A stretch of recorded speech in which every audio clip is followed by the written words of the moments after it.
Sejam muito bem-vindos, meus caros, e depois da notícia de hoje eu cheguei à conclusão que eu posso mesmo abrir uma série no canal sobre boicotes a Viktor Orbán, posso mesmo chamar-lhe boicotes à Hungria ou boicotes a Viktor Orbán, tendo em conta que todas as notícias que saem sobre o homem é para o denegrir de alguma forma, e neste momento esta obviamente não é uma exceção, em que se diz que a Hungria vetou a declaração contra Nicolás Maduro.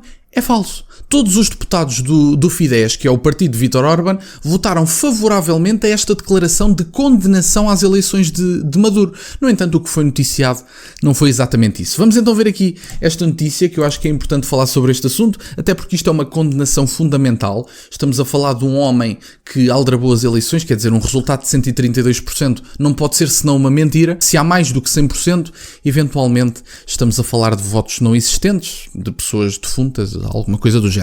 Vamos então ver aqui esta notícia, em que é dito, é fake news, entre aspas, Hungria não vetou a declaração da União Europeia contra Maduro. Todos os 11 deputados do Fidesz estão entre os 35 legisladores patriotas que assinaram uma declaração conjunta condenando a fraude eleitoral de Maduro. Portanto, todos os deputados do Fidesz, todos, não houve uma abstenção, não houve um voto contra, foram todos votos favoráveis. Eu acho que é importante falar sobre isto. Temos aqui, a Hungria não vetou a declaração conjunta da União Europeia condenando a provável fraude eleitoral na Venezuela. Eu acredito que podemos tirar a palavra provável desta notícia. Aqueles que alegam o contrário, incluindo o político, estão a espalhar notícias falsas, declarou o Ministério das Relações Exteriores da Hungria na terça-feira, 31 de julho. O Ministério foi forçado a responder à reportagem do político do mesmo dia, que alegava que a Hungria usou o seu veto no Conselho Europeu para impedi-la de adotar uma resolução conjunta denunciando o regime comunista autocrático de Nicolás Maduro e o seu uso de violência política e fraude eleitoral para permanecer no poder. É fake news que a Hungria vetou a declaração, disse Mate Pakzolai, porta-voz do Ministério das Relações Exteriores. Esperamos até receber os relatórios da Venezuela e depois estudá-los. Juntámos-nos à declaração conjunta da União Europeia. Portanto, temos aqui uma declaração inequívoca, não há aqui dúvida nenhuma, e temos aqui também uma das vice-presidentes dos Patriotas pela Europa, em que ela diz basicamente que condenam de forma clara a fraude eleitoral e a violência de Nicolás Maduro. A resolução conjunta será formalmente adotada no próximo Conselho de Relações Exteriores. É verdade que o atraso levou o chefe das Relações Exteriores da União Europeia, Josep Borrell, a divulgar duas declarações separadas, em seu nome próprio, em vez de em nome dos 27 Estados-membros da União Europeia, pedindo a transparência garantida do processo eleitoral e o respeito aos direitos humanos dos manifestantes antigovernamentais. Mas vale a pena notar que os eurodeputados pertencentes ao partido Fidesz, no poder na Hungria, também foram rápidos a condenar a fraude e o tratamento dado por Maduro aos manifestantes. Estamos preocupados com a oposição e o povo venezuelano. Eles têm todo o direito de expressar a sua vontade de mudança democrática e de viver em liberdade, escreveu a eurodeputada do Fidesz, Kinga Gál, primeira vice-presidente do grupo Patriots pela Europa, portanto For Europe, no Parlamento Europeu. E portanto temos aqui que os deputados se juntaram aos 35 legisladores patriotas e aos 300 políticos da declaração total, um dia antes da publicação do relatório do político sobre o suposto veto, recusando-se a reconhecer os resultados eleitorais oficiais, condenando o regime narco-comunista de Maduro pela miséria, ruína e ansiedade que causou nos últimos 25 anos por meio de abuso dos princípios democráticos. Portanto, efetivamente, o que nós temos aqui, mais uma vez, não é nada mais do que mais um boicote mediático a Viktor Orbán, tendo em conta que a União Europeia efetivamente não está satisfeita. Mas eu acho que devemos levantar uma questão sobre a União Europeia, sobre esta condenação. Condenação essa que obviamente tem toda a legitimidade e deve acontecer. Para mim não é isso que está em causa. O que está em causa é, teremos nós legitimidade, nós europeus, tendo em conta que temos uma União Europeia que não é conhecida pela sua democracia plena, estável e transparente, não é?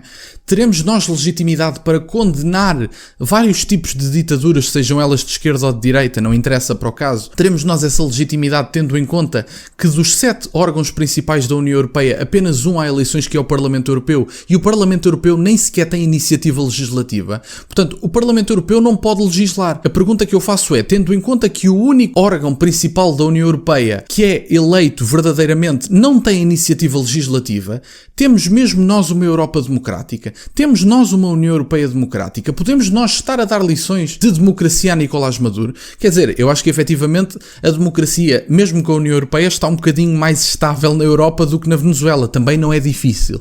Mas temos nós legitimidade para fazer isso, tendo em conta que dos 7 órgãos principais da União Europeia só se pode eleger num, e nesse um que é eleito não há iniciativa legislativa, portanto não há legislação feita no Parlamento Europeu. Eu acho que é a pergunta que fica no ar. E temos que refletir sobre esta questão do Parlamento Europeu, sobre a União Europeia. Vítor Orbán opõe-se a estes funcionamentos antidemocráticos, da mesma forma que se opôs ao regime de Nicolás Maduro e aos procedimentos antidemocráticos de Nicolás Maduro. Vítor Orbán opõe-se aos funcionamentos da União Europeia, que obviamente que são criticados pelos burocratas de Bruxelas. Quer dizer, se as críticas de Vítor Orbán fossem bem recebidas em Bruxelas é que eu estranhava, não é? Mas não é só Vítor Orbán que faz as críticas. Temos partidos comunistas a fazer críticas, que estão preocupados com a soberania nacional, é verdade.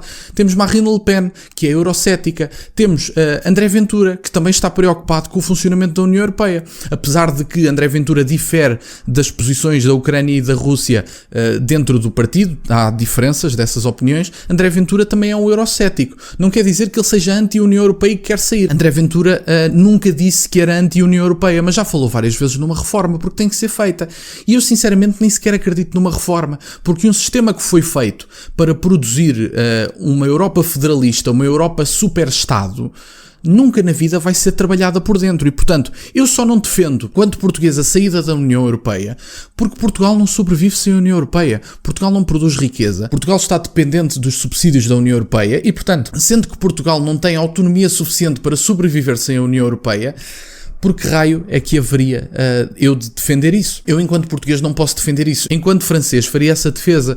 Enquanto alemão, faria essa defesa. Agora, enquanto português, não o posso fazer. Não o posso fazer porque eu sei os resultados da saída de Portugal da União Europeia. Eu imagino, Portugal iria se transformar na própria Venezuela da Europa. Sem dúvida nenhuma. Somos subsidio-dependentes, não produzimos riqueza. Temos uma carga de impostos elevadíssima que não compete com outras potências europeias. Não compete, não há qualquer tipo de competição. Temos os nossos jovens todos a sair, a geração mais qualificada sai do país e está-se a borrifar para isso. E bem, e com razão, porque quer dizer, são maltratados em Portugal do ponto de vista do salário e do ponto de vista da carga fiscal. Temos dos salários mínimos mais miseráveis da Europa. Andamos uns quilómetros aqui ao lado, temos um salário muito mais elevado, um salário mínimo. O nosso salário médio, a nossa classe média não existe. E eu sei que a malta de esquerda não gosta de falar do salário médio, porque esse não pode ser colocado por decreto, mas efetivamente a classe média em Portugal não existe. Era bom que existisse, mas não existe, porque a classe média está sempre a financiar o Estado. E a classe média, efetivamente, não existe por causa disso. A carga de impostos é elevada. E quando existem medidas neocomunistas, se lhe quiserem chamar assim, de taxar os ricos, porque efetivamente o meu problema em Portugal não são os ricos, são os pobres. Eu gostava era que os pobres deixassem de ser pobres. Eu não quero que os ricos deixem de ser ricos. E isso é a diferença que a malta de direita tem com muita malta de esquerda. Não todos, mas têm. Eu quero é que os pobres deixem de ser pobres. Que passem a ter condições de vida mais adequadas, consigam pagar os medicamentos, a casa, a comida e não tenham de estar a fazer contas para isso. Isso era o que eu gostava. Agora, os ricos, taxar os ricos, eu gostava era que houvesse mais ricos, para abrirem mais empresas, arranjarem mais postos de trabalho, terem pessoas qualificadas em Portugal e manter os nossos jovens qualificados e termos uma economia mais próspera. Agora, a malta de esquerda está mais preocupada em acabar com os ricos do que acabar com os pobres, portanto, quer dizer, é o que temos, enquanto tivermos a esquerda a governar é o que vamos ter. E sim, o Partido Social Democrata é de esquerda, já o disse várias vezes e volto a dizer, e portanto, meus caros, temos aqui mais um boicote a Vítor Orbán, mais um dia, mais uma notícia contra Vítor Orbán. É verdade, meus caros. Peço-vos que deixem o gosto neste vídeo, obrigado por terem estado desse lado. Subscrevam o canal, vamos a caminho dos 4.000 subscritores. Muito obrigado, meus caros. Têm as minhas redes sociais e o MBA na descrição, para o caso de quererem fazer alguma doação. E nunca se esqueçam, meus caros, questionem tudo. Até à próxima.